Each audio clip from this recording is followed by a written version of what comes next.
My name is Madeline, 33 years old, and I stood in my $1 million kitchen, holding a positive pregnancy test, expecting tears of joy from my husband. Instead, he violently shattered the plastic stick against the marble counter and screamed that the baby was not his. He threw me out into the pouring rain that very night, stripping me of every dime I had. But just a few days later, a high-powered lawyer called to tell me my ex-husband had left me a $77 million inheritance under one absolute condition. Before I continue this story, let me know where you are watching from in the comments below. Hit like and subscribe if you have ever had to survive a betrayal that completely changed your life. You will want to hear how this massive inheritance turned my worst nightmare into the ultimate payback. The evening started like any other Friday in our San Francisco penthouse. The city lights glittered below us, casting a warm glow through the floor-to-ceiling windows. I had spent the afternoon preparing Declan his favorite meal, a perfectly seared ribeye steak with a red wine reduction. Declan was a 36-year-old vice president at a top-tier hedge fund. He was aggressive, ambitious, and accustomed to getting exactly what he wanted. For the past 2 years of our marriage, I had played the role of the perfect corporate wife, hosting his partners, attending endless galas, and bending to his rigid schedule. But tonight was supposed to be about us. Tonight I was finally going to give him the news I thought would make us a real family. I waited until he poured himself a glass of expensive scotch. My heart hammered against my ribs like a trapped bird. I reached into my pocket, pulled out the white plastic test with 2 distinct pink lines, and placed it gently on the island counter next to his drink. I smiled, feeling a rush of warmth and nervous anticipation. I told him we were going to be parents. Declan stared at the test. He did not smile. He did not reach out to hold me. His handsome face hardened into a mask of pure ice. The silence in the kitchen became suffocating, broken only by the low hum of the refrigerator. He picked up the test with 2 fingers, looking at it as if it were a diseased insect. Then, without a word of warning, he slammed his fist down, shattering the plastic into pieces across the pristine marble. I flinched, stepping back. I asked him what was wrong, my voice trembling. He stepped toward me, his eyes dark and furious. He demanded to know who I had been sleeping with. He accused me of treating him like a fool. I tried to speak, tried to tell him that I had been completely faithful, but he cut me off. His voice echoed off the high ceilings as he screamed that he had gotten a secret vasectomy 2 years ago.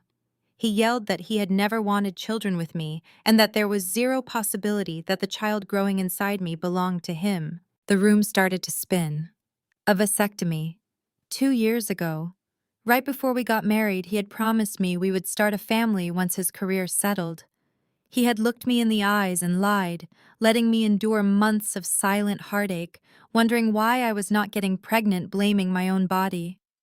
He had intentionally robbed me of my dream of motherhood while pretending to be a supportive husband. But my shock over his deception was instantly swallowed by a wave of absolute terror. He was right about one thing. The baby was not his. But I had not cheated on him. I had been so desperate for a child, so broken by his constant excuses about delaying parenthood, that I had made a reckless, desperate choice a month prior. I had secretly gone to a fertility clinic and used a frozen embryo from my previous marriage to Nathaniel. Nathaniel and I had parted ways amicably 4 years ago, and those embryos were legally mine to use. I had planned to tell Declan I was pregnant and let him believe it was a miracle natural conception, thinking he would step up to the plate once reality set in.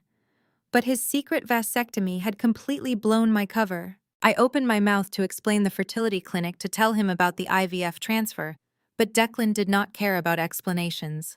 He grabbed me by the arm, his grip bruising my skin, and dragged me toward our master bedroom.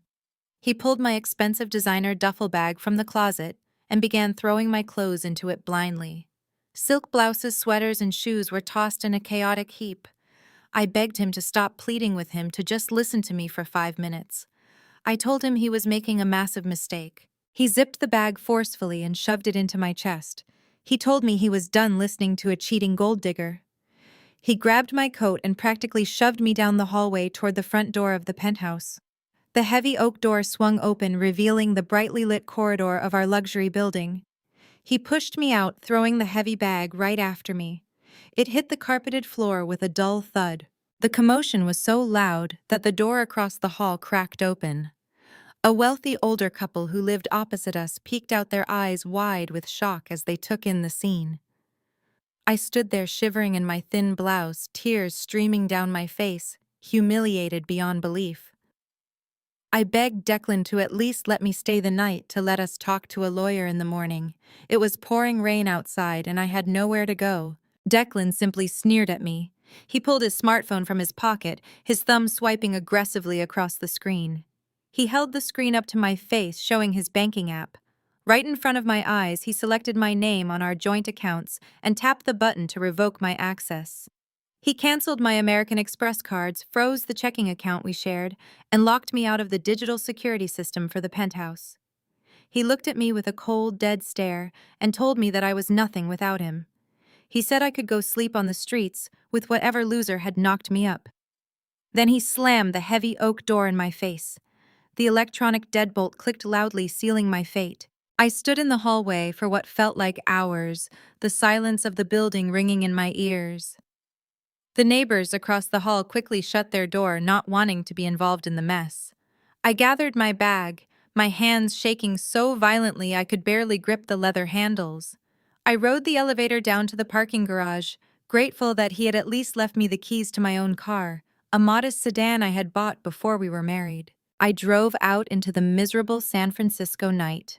The rain lashed against the windshield, the wipers struggling to keep up with the downpour.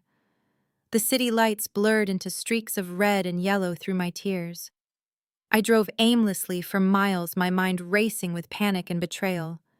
I realized with a sickening drop in my stomach just how thoroughly Declan had isolated me. Over the past 2 years, he had subtly criticized my friends, making excuses for why we could not attend their gatherings, until I eventually stopped trying. I had no one to call. I had no family nearby. I was completely and utterly alone. I pulled into the parking lot of a cheap rundown motel on the outskirts of the city.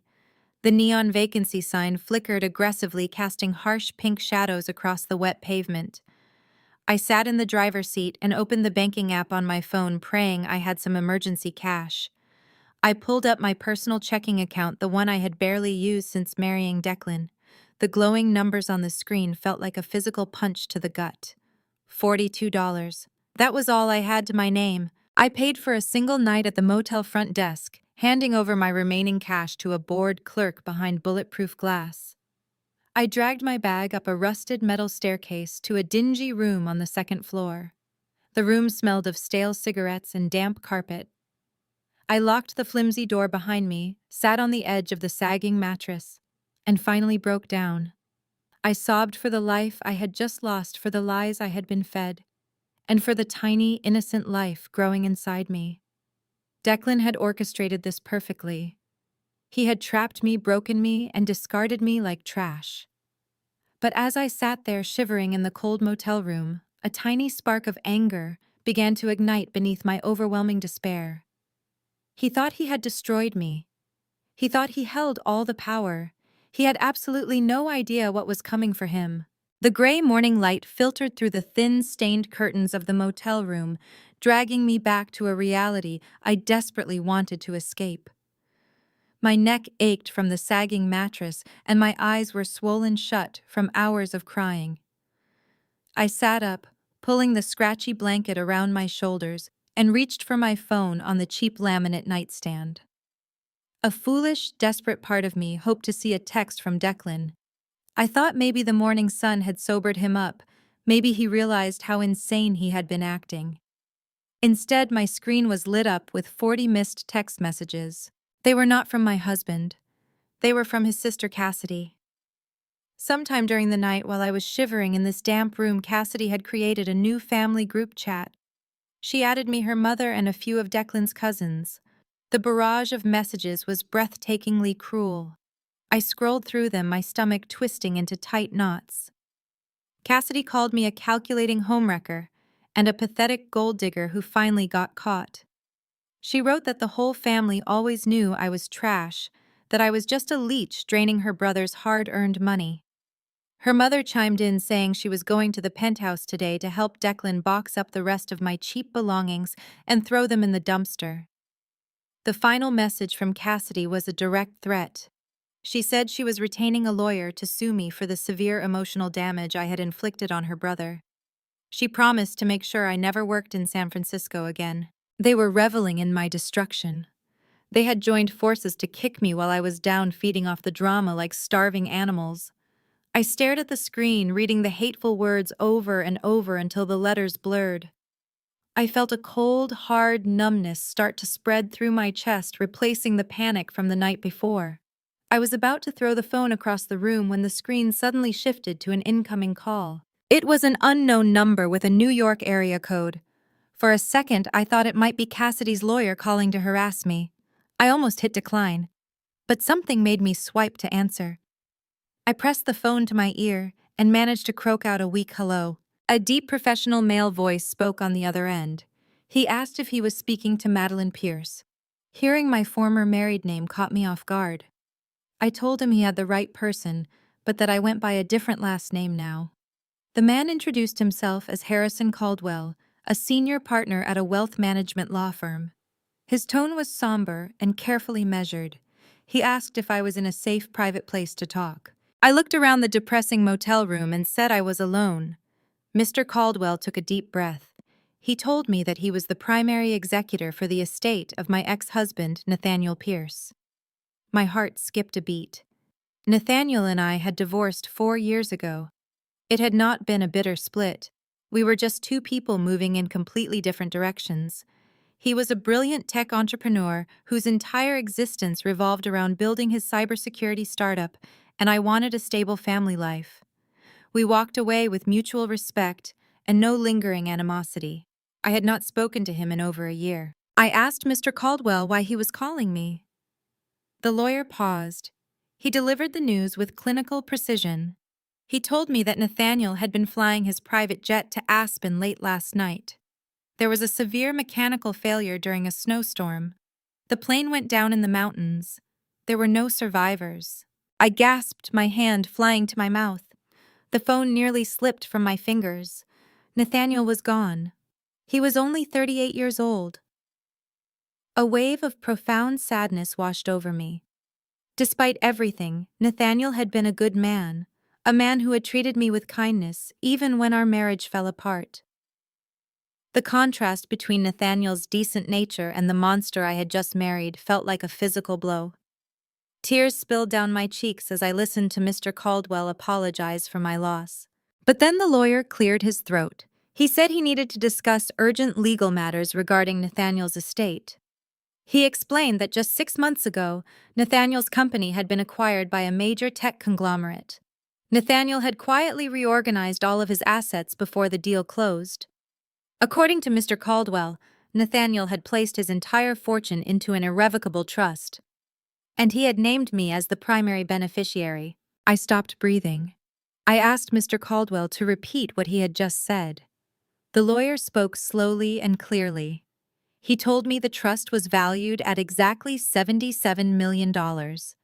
It included a diversified portfolio of stocks, bonds, and several high-value real estate properties.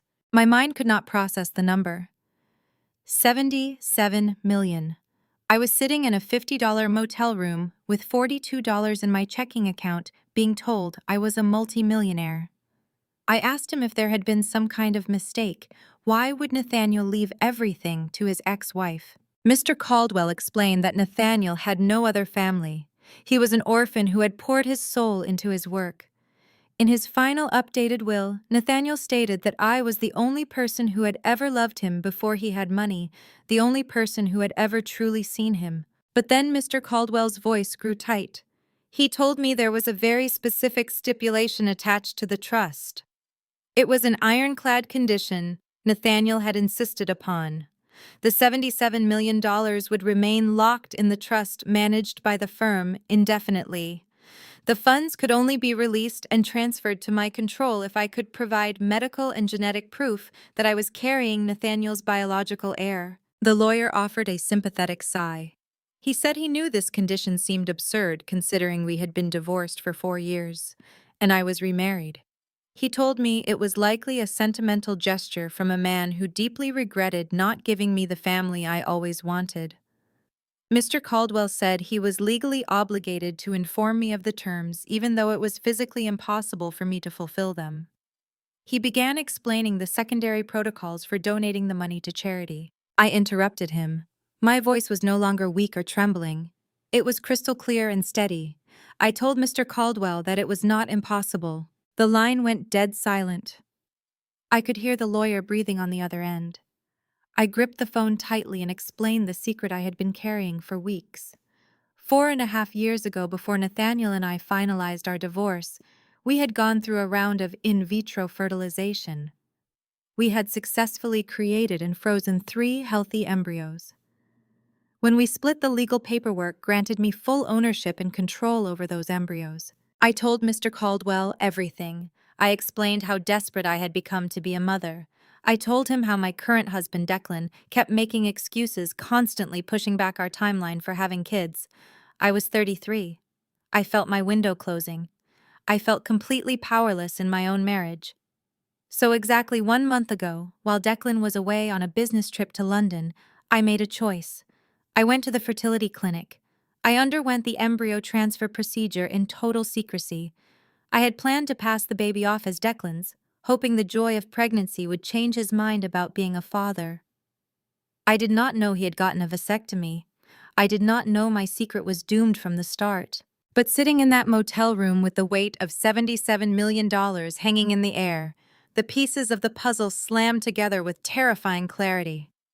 The baby growing inside me right now, the baby that Declan had just violently rejected, was 100% Nathaniel's biological child. Mr. Caldwell was speechless for a long moment. When he finally spoke, his professional tone was replaced by genuine shock. He told me that if I could provide the clinic records and submit to a verified DNA test of the fetal tissue, the entire $77 million trust would legally default to me and the child. No one could contest it. I ended the call with Mr. Caldwell after agreeing to send him the medical records immediately. I lowered the phone and looked around the dingy room. The damp walls, the stained carpet, the terrifying messages from Cassidy on my screen. None of it held any power over me anymore. The despair that had choked me only an hour ago was completely gone.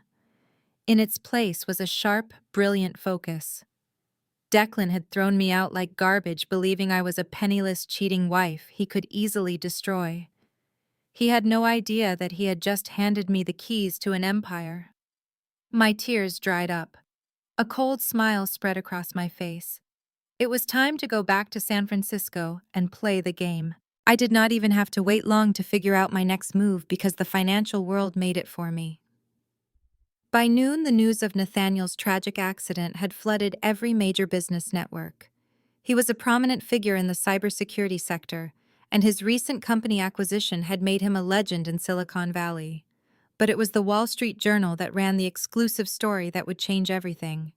The headline was impossible to ignore. It read, "Tech founder Nathaniel Pierce leaves behind $77 million trust to mystery heir."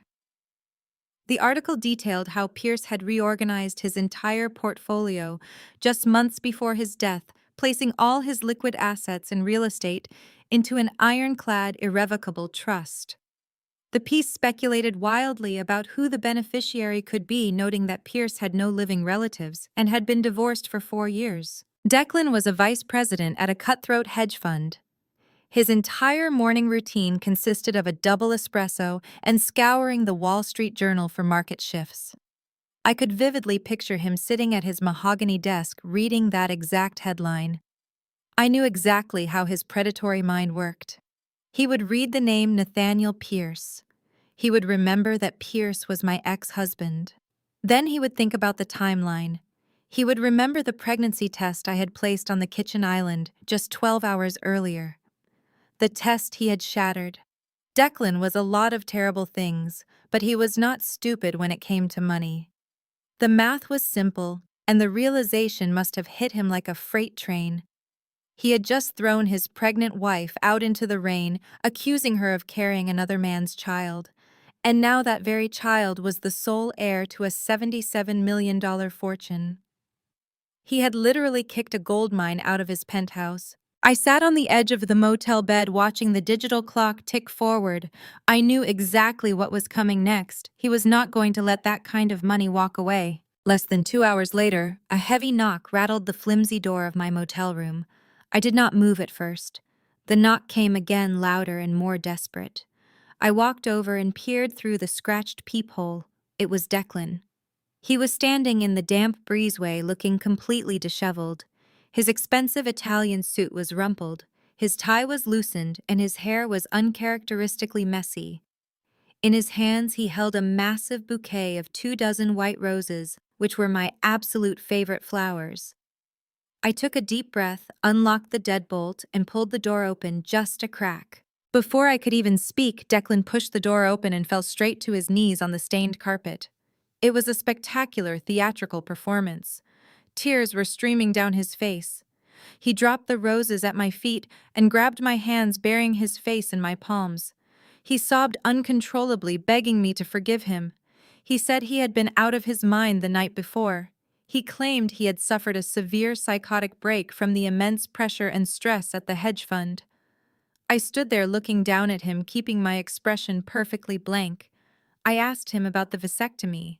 I asked him how he could throw me out and accuse me of cheating if he knew he was sterile. Declan looked up at me, his eyes wide and pleading. This was where the masterclass in gaslighting began. He swore to me that he had called his urologist the very moment he woke up that morning. He said his doctor explained a rare medical phenomenon called spontaneous recanalization, where the procedure fails and the body naturally heals the blockages. He told me it was a miracle.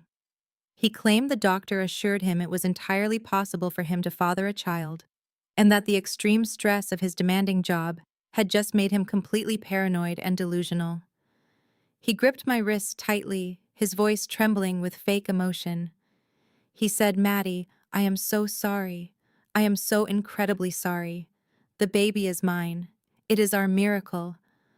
I was just so terrified of being a father that my brain completely snapped. "I love you so much. Please do not leave me. Please come back home where you belong." His performance was chillingly good. If I had not spoken to Harrison Caldwell earlier that morning, if I did not know the absolute truth about my IVF procedure, I might have actually believed him. I might have thought he was a broken man who had just made a terrible mistake out of fear and pressure. He kept crying, talking about how much he wanted to build a family with me, how we would design the nursery together, and how he would be the best father in the world. He apologized for canceling my credit cards, claiming he was just trying to stop me from booking a flight and leaving him forever in a moment of pure panic. He was spinning a web of lies so intricate and emotionally manipulative that it literally made my skin crawl. He pressed his face against my stomach, whispering apologies to the baby he had called a bastard just hours ago. He was willing to claim a child he knew was not his just to secure his financial future. For a brief, terrifying second, a part of me, the part that had loved him for 2 years, wanted to collapse into his arms and let the nightmare end.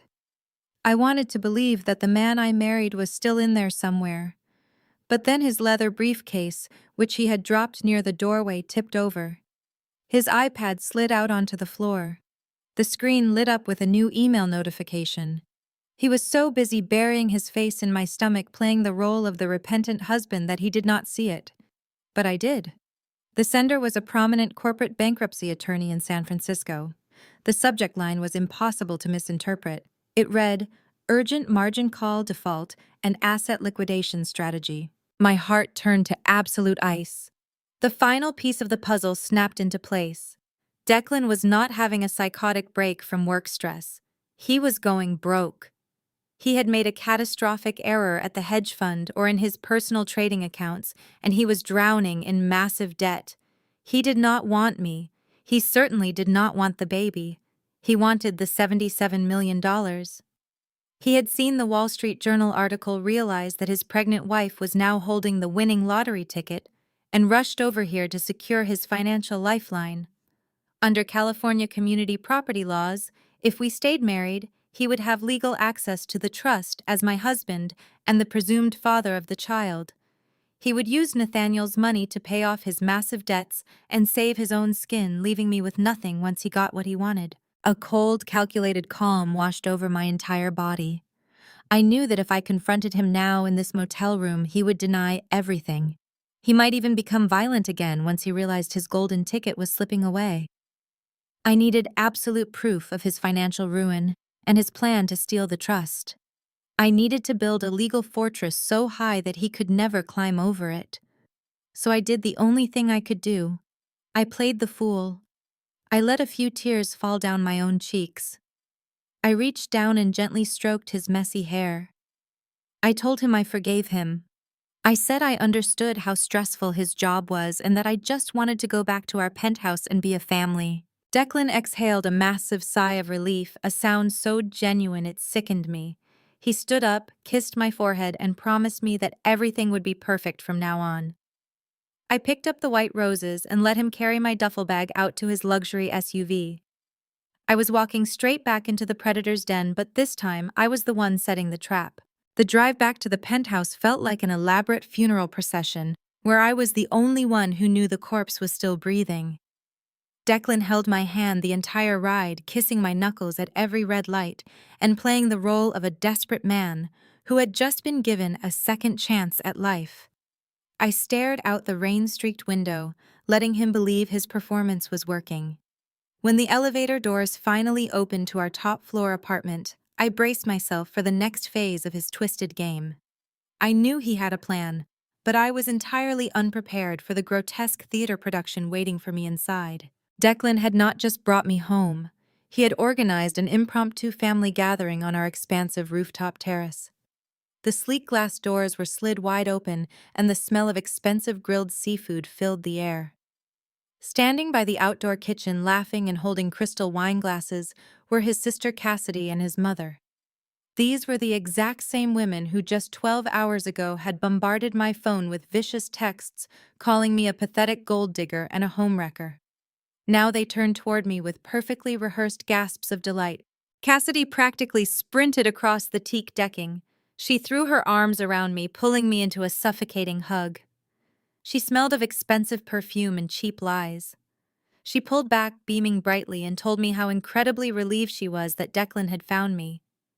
She actually reached down and placed her manicured hand gently on my stomach, cooing about how thrilled she was to become an aunt.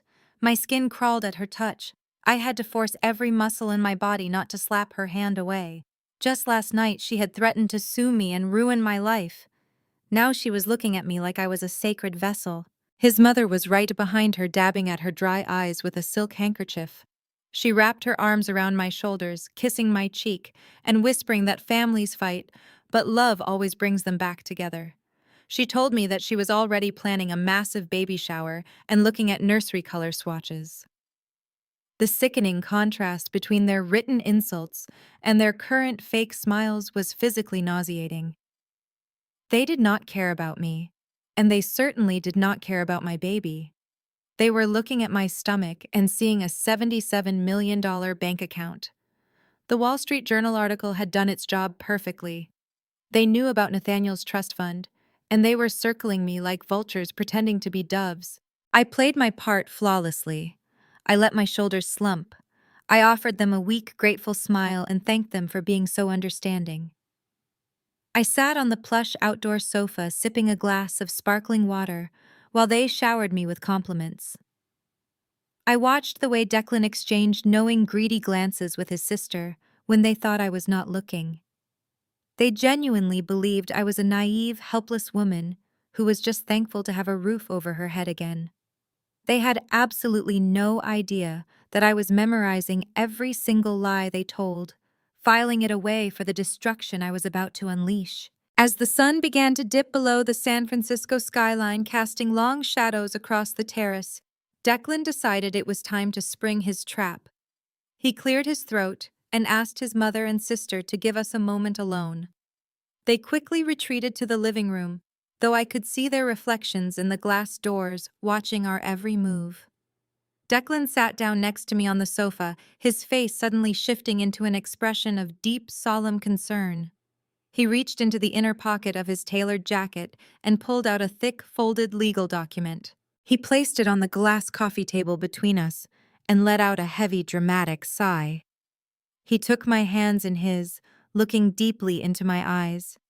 He told me that his brief moment of insanity last night made him realize how fragile life was and how much he needed to protect me and our unborn child. He claimed that his hedge fund was currently undergoing a massive aggressive audit by federal regulators. He said the firm was facing severe liabilities, and as a vice president, his personal assets could potentially be targeted if things went south. Then he slid the document toward me along with a heavy gold pen. He called it a standard post-nuptial agreement. He used his smoothest, most persuasive corporate voice, promising me that this was simply a legal shield. He said signing it would instantly legally separate my future assets from his business liabilities, ensuring that our baby would always be protected no matter what happened to his firm. He painted himself as a selfless martyr, taking on the financial risk alone. It was a brilliant lie, but it was still a lie. Because I knew exactly how California community property law worked, and I knew exactly what that document really was. I picked up the thick stack of paper, pretending to be confused by the legal jargon. I scanned the paragraphs and saw exactly what I expected. The document was designed to establish Declan as the presumed and undisputed legal father of the child before birth. Furthermore, it contained clauses that would technically mingle any future inheritances into a joint family management trust under his control. If I signed that paper under the guise of protecting the baby from his fake audit, I would be legally handing him 50% control of Nathaniel's $77 million. He would be able to access the funds immediately upon the birth of the child. It was a financial ambush wrapped in a declaration of love. My heart pounded violently against my ribs.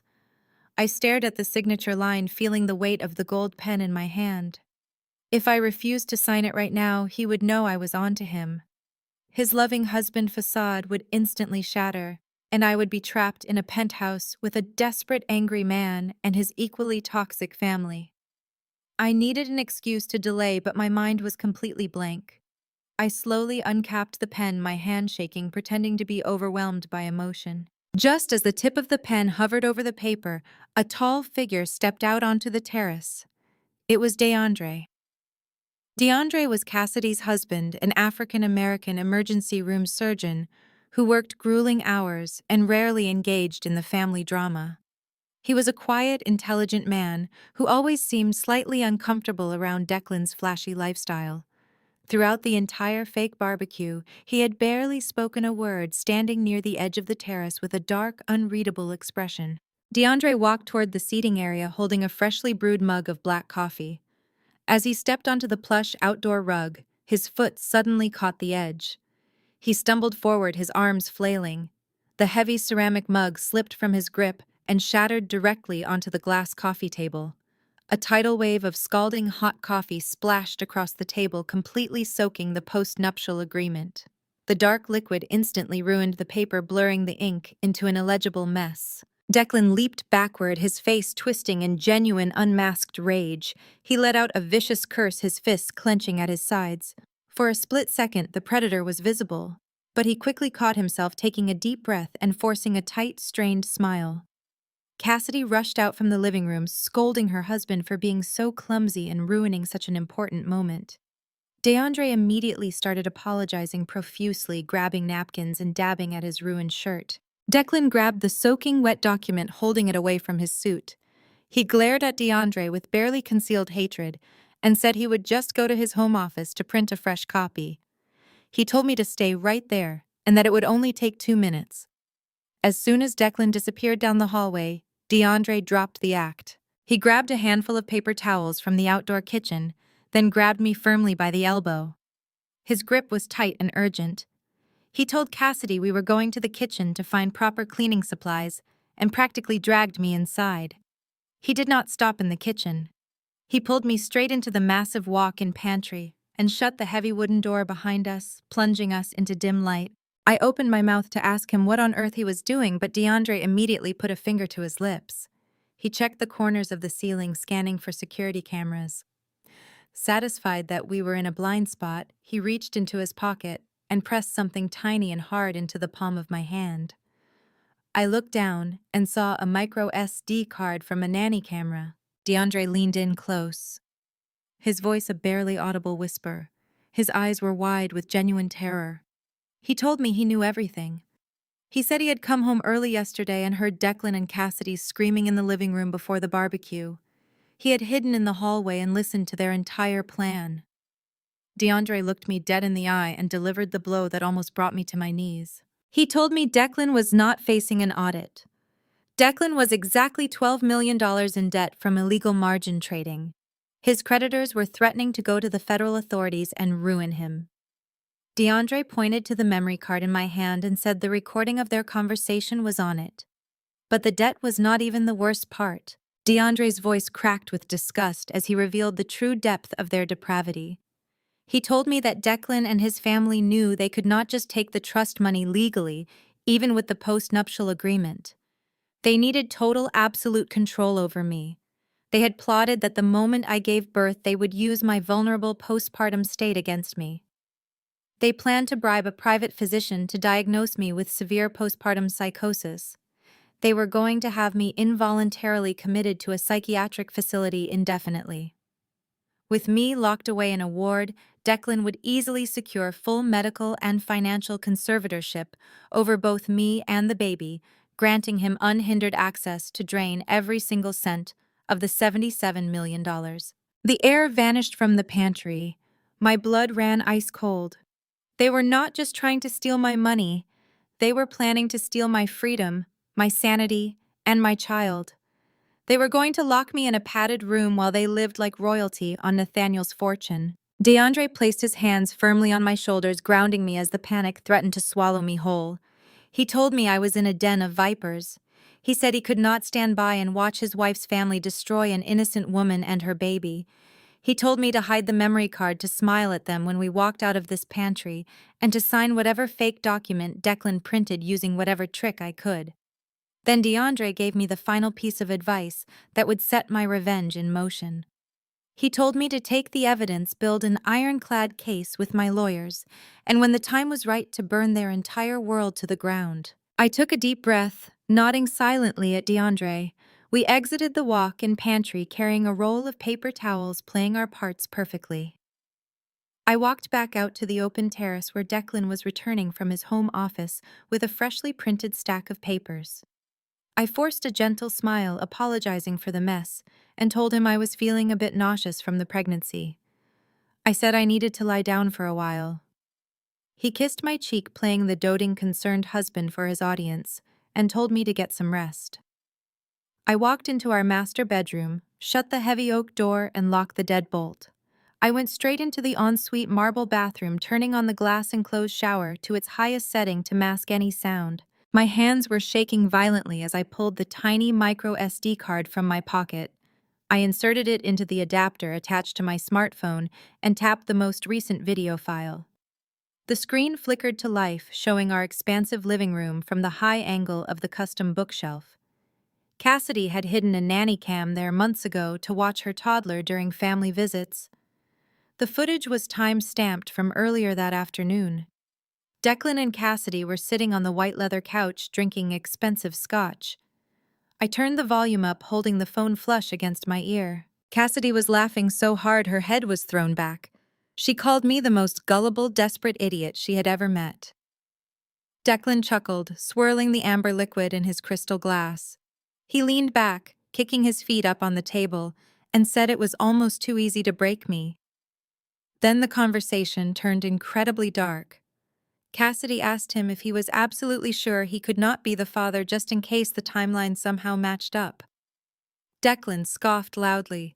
He looked right toward the hidden camera and stated explicitly that he was 100% sterile. He said his urologist had confirmed his sperm count was absolute zero over 2 years ago. He told his sister that the moment the baby was born, he was going to intercept the hospital paperwork. He detailed his plan to forge his signature on the birth certificate, establishing himself as the legal father before I even woke up from the delivery. Cassidy raised her glass in a celebratory toast, telling him it was a brilliant way to legally seize the $77 million and pay off his crushing margin debt. Listening to them casually plot my destruction, my imprisonment in a psych ward, and the theft of my child made my blood run cold. They were not just greedy, they were systematically evil. I watched the video 3 times, making absolutely sure I had everything backed up to my secure cloud storage and emailed to a hidden account. DeAndre was right. I was trapped in a den of predators. But they had made one fatal miscalculation. They had handed me the exact weapon I needed to destroy them. I turned off the shower, wrapped myself in a thick towel, and walked back out to the bedroom.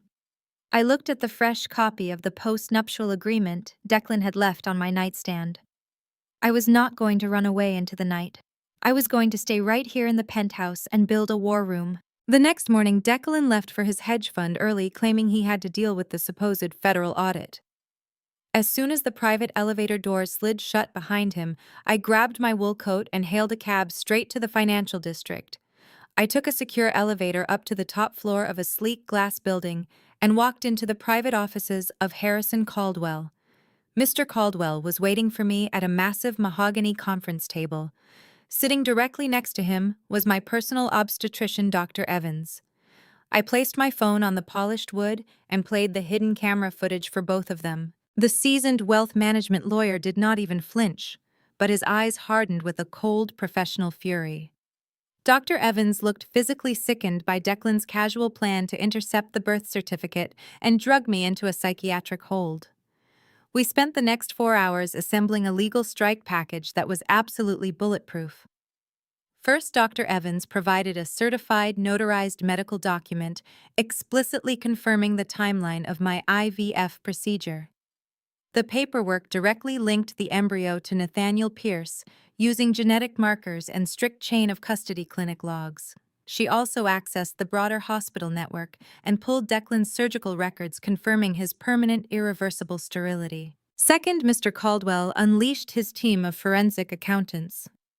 It only took those financial experts 2 hours to bypass Declan's amateur shell companies and uncover the massive $12 million deficit in his unauthorized margin accounts. They printed out the exact banking ledgers proving he was actively committing financial fraud against his own firm and his wealthy investors. Finally, Mr. Caldwell slid a thick stack of legal papers across the table. It was an emergency divorce petition citing severe financial abuse fraud and an imminent threat to my physical safety. It included an ironclad restraining order preventing Declan from ever coming within 500 feet of me or the hospital when I eventually delivered the baby. I signed the petition with a steady hand, my fear completely replaced by cold resolve. Mr. Caldwell looked at me over his reading glasses and asked how I wanted to deliver the killing blow. He offered to have Declan served at his office by armed guards. I shook my head. I told him I did not want to just hand Declan papers in a quiet room where he could spin a lie to his colleagues. He had humiliated me in front of my neighbors and planned to steal my child. I wanted his absolute, undeniable public ruin. I wanted to drop the hammer while he was standing at the very top of his fake empire. I returned to the penthouse an hour before Declan usually got home from work. I had stopped by a specialty stationery store on the way back and purchased a very specific writing instrument. It was a high-end friction erasable pen imported from Japan. The ink looked exactly like standard black ballpoint ink, but it had a unique chemical property. When exposed to temperatures over 140 degrees Fahrenheit, the ink completely vanished, leaving the page entirely blank. I placed the newly printed post-nuptial agreement on the marble kitchen island. When Declan walked in, he looked stressed and irritable, but I greeted him with a warm smile and a kiss.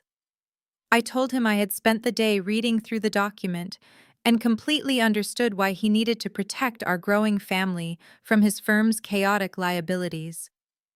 I picked up the erasable pen and signed my name on the final page right in front of his eyes. Declan's face lit up with predatory triumph. He quickly took the document, kissed my forehead, and immediately locked it inside his heavy steel wall safe, believing he had just secured his 50% claim to the $77 million. He had no idea that the internal temperature of that unventilated electronic safe would heat up enough over the next few weeks to erase my signature completely. With the legal trap perfectly set, I moved to the final phase of my plan. I poured him a glass of his favorite scotch and leaned casually against the counter. I told him that since the audit was causing him so much anxiety, we should do something to boost his public image. I suggested we host a massive, lavish gender reveal party. I told him we should rent out the grand ballroom at the exclusive San Francisco Country Club. I gently stroked his ego, urging him to invite all of his wealthy investors, his firm's senior partners, and his entire family.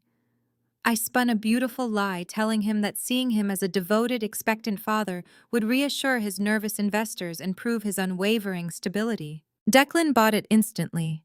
His narcissistic ego simply could not resist the opportunity to show off his beautiful pregnant wife and flex his supposed wealth in front of the very bosses he was stealing from. He pulled out his smartphone right then and there and started booking the luxury venue. I stood there sipping my sparkling water, watching him eagerly construct the very stage where his entire life was about to violently end. 2 weeks later, the grand ballroom of the San Francisco Country Club was practically dripping in opulence. Declan had spared no expense using credit he likely did not even have to rent out the massive space. The room was decorated with hundreds of white orchids, crystal centerpieces, and a towering LED screen dominating the main stage. The guest list was a who is who of the financial district. Every senior partner from his hedge fund was there along with his wealthiest investors and a swarm of society reporters. Declan was entirely in his element. He floated through the crowd in a custom-tailored tuxedo, holding a glass of vintage champagne, shaking hands, and accepting early congratulations. He was aggressively networking, using our unborn child as the ultimate corporate prop to prove his stability and vision. I stood near the edge of the room wearing a stunning emerald green maternity gown, observing the disgusting spectacle. Cassidy was working the room just as hard. She was playing the role of the ecstatic aunt to absolute perfection. She kept dragging high net worth wives over to me, forcing me into suffocating hugs for the cameras and gushing about how our beautiful family was expanding. She even had the audacity to place her hand over my stomach while a photographer snapped a picture for a local lifestyle magazine. DeAndre stood quietly in the corner, nursing a club soda. He caught my eye across the crowded room and gave me a barely perceptible nod. The flash drives were already plugged into the audio-visual system. The trap was fully primed. I watched Declan slap his managing director on the back, laughing loudly at some joke. He looked so incredibly smug, so completely secure in his position at the top of the food chain. He genuinely believed that tomorrow he would walk into his office as the future controller of a $77 million empire. He thought he had outsmarted everyone. Suddenly, the heavy crystal chandeliers dimmed, and a dramatic spotlight hit the main stage. Declan eagerly handed his champagne flute to a waiter and practically sprinted up the carpeted steps to the podium. He grabbed the microphone, tapping it twice to command the attention of the packed ballroom. The room fell silent as hundreds of powerful elites turned their eyes toward him. Declan flashed his perfectly bleached smile and launched into a speech that was a breathtaking display of pure narcissism. He started by comparing building a family to managing a successful portfolio, claiming both required aggressive strategy, flawless timing, and a powerful legacy. He talked about his own superior genetics, his drive, and how he was passing down his unparalleled work ethic to the next generation. He puffed out his chest, bragging about his virility to a room full of his bosses. He even made a crass, arrogant joke about how it only took him one try to get the job done, drawing polite chuckles from his colleagues. Then he turned his attention to me. He pointed toward the back of the room, gesturing for the spotlight to find me. The bright beam hit my face, and I maintained a perfectly serene smile. Declan praised me as his wonderful, loyal, and devoted wife. He spun a sickeningly sweet tale about how my only dream was to carry his child and how he was so incredibly proud to give me that gift. He was layering lie upon lie, deliberately painting himself as a king and me as his grateful subject. The sheer hubris radiating from the stage was staggering. He looked out at his managing directors and confidently declared that a man who can build a strong family is a man who can be trusted with billions. He was literally using his fake fatherhood to pitch for more capital. He ended his speech by hyping up the crowd, telling them to look at the massive LED screen behind him, to find out if the next ruler of his empire was going to be a boy or a girl. The crowd cheered, raising their glasses in anticipation. Declan pointed an oversized remote control at the screen, completely expecting an explosion of pink or blue digital smoke. He pressed the button. But nothing happened. He pressed it again, his fake smile faltering for just a fraction of a second. Down in the shadows near the audio-visual booth, I calmly unlocked my iPad. I had completely bypassed his remote, syncing my device directly to the main projector. I tapped the screen and executed the override. Instead of brightly colored smoke, the towering 40-foot LED screen flared with stark, blinding white light. A massive high-resolution image of a certified medical document appeared for everyone to see. The crowd murmured in confusion, leaning in to read the black text. It was Declan's official urology report. I had highlighted the most critical lines in bright yellow. The words, "absolute sterility and zero sperm count," loomed over the ballroom like a neon sign. The date of the procedure was clearly visible, proving he had been sterile for 2 entire years. The polite applause died instantly, replaced by a wave of shocked whispers. Declan dropped his remote. The blood completely drained from his face, leaving him looking like a ghost. He stammered into the microphone, demanding that the tech crew turn the screen off. Before he could even take a step toward the podium, I swiped my finger across the iPad. The medical record vanished and was immediately replaced by the second document. It was the genetic certification from the fertility clinic. The massive text displayed my name, the date of the secret embryo transfer, and the name of the biological father, Nathaniel Pierce. Gasps echoed through the room. These were Wall Street executives. They read the financial news religiously. Half the room instantly recognized Nathaniel's name and knew exactly what it meant. They knew about the $77 million trust fund. They could put the pieces together in real time. They were watching a man who was just bragging about his virility be exposed as a sterile fraud trying to claim a dead billionaire's heir. But I was not finished. I wanted to destroy him so completely that he could never rebuild. I pressed play on the final file. The country club's state-of-the-art surround sound system crackled to life. Declan's own voice boomed through the speakers, crystal clear and dripping with malice. The entire ballroom listened in horrified, absolute silence as the recording from the nanny camera played. They heard Declan laughing.